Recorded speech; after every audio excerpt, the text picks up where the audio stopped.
Diego Pavão está aqui com a gente para trazer mais um assunto internacional. O Vaticano, pessoal, confirmou hoje que o Papa Leão XIV excomungou membros de um grupo ultraconservador dissidente, que ordenou bispos sem a aprovação do Papa. Com isso, as pessoas punidas foram declaradas fora da comunhão da Igreja Católica. Diego Pavão, nos explique, por favor. Bem-vindo. Obrigado, Elisa. Bom dia para você e para quem acompanha o live. Pois é, agora a gente viu isso acontecendo. Isso colocou muito agora no debate, né? O que é estar em comunhão com a Igreja, né? O que significa isso na prática? A Igreja Católica consegue acomodar grupos que pensam diferentes dela, mas não grupos que cruzam ali uma linha vermelha em relação a 3 pilares que esses grupos precisam respeitar mesmo pensando diferente. O primeiro é a unidade da fé, respeitar e acreditar nas mesmas coisas que a Igreja Católica.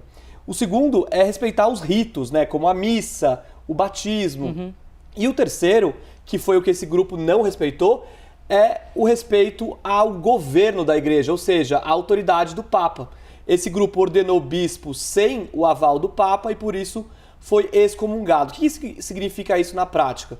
Por exemplo, um padre que faz parte desse grupo e foi excomungado, ele não pode celebrar a missa, ele não pode celebrar casamentos. Os casamentos que ele celebrar são considerados nulos, inválidos pela Igreja Católica. Se for uma pessoa que for um fiel desse grupo, ela, por exemplo, não pode comungar na igreja, né, receber a hóstia durante a missa. Vamos entender um pouco mais sobre qual é esse grupo que foi excomungado hoje pela Igreja Católica, pelo Vaticano. Grupo fundado lá em 1970 na Suíça. E a Suíça é um detalhe importante porque foi escolhido um lugar que era fora ali daquele domínio da igreja, né? O domínio tradicional da igreja, se a gente for pensar na Itália, Roma, e fora do Vaticano também, claro.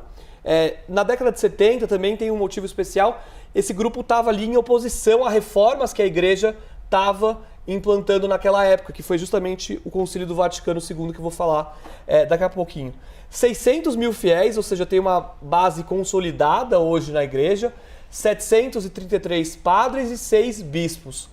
É um grupo que tem bases na França, na Suíça e nos Estados Unidos. E nos Estados Unidos, Elisa, que concentram-se grande parte dos doadores financeiros desse grupo.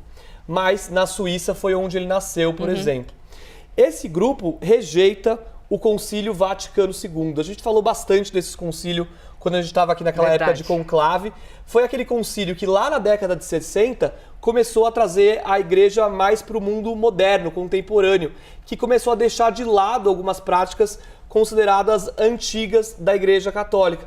Ou seja, modernizou de fato. E esse grupo passou a rejeitar praticamente tudo que esse concílio, que foi essa grande reunião de bispos, falava sobre a modernização da Igreja Católica. E aí, o que é muito interessante sobre esse grupo, uma das principais características desse grupo, que é considerado ultraconservador, é a defesa do chamado rito tridentino. O que é isso? É a forma de como a missa é rezada. O Concílio Vaticano II abandonou a ideia da missa celebrada em latim, que é a língua oficial da Igreja, e celebrada com o padre de costas para os fiéis.